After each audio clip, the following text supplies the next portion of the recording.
ପୁରୀର ପବିତ୍ର ଶ୍ରୀମନ୍ଦିରରେ ଏକଦିନ ଭଗବାନ ଲର୍ଡ ଜଗନ୍ନାଥ ନିଜ ଭାଇ ବଳଭଦ୍ର ଓ ଭଉଣୀ ସୁଭଦ୍ରାଙ୍କ ସହ ରଥଯାତ୍ରାକୁ ବାହାରିଲେ। ସମଗ୍ର ପୁରୀ ଜୟ ଜଗନ୍ନାଥ ଧ୍ୱନିରେ କମ୍ପି ଉଠିଲା। ଲକ୍ଷ ଲକ୍ଷ ଭକ୍ତ ରଥ ଟାଣୁଥିଲେ। କିନ୍ତୁ ମନ୍ଦିରରେ ମା ଗଡେସ୍ ଲକ୍ଷ୍ମୀ ଏକାକୀ ରହିଗଲେ।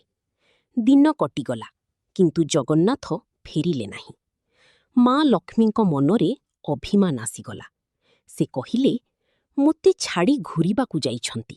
ଏବେ ସହଜରେ ମନ୍ଦିରକୁ ପ୍ରବେଶ ମିଳିବ ନାହିଁ।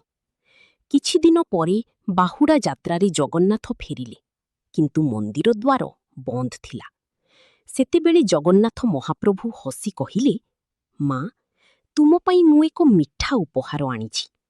ତାଙ୍କ ହାତରେ ଥିଲା ଧଳା, ନରମ, ରସରେ ଭରା ରସଗୋଲା।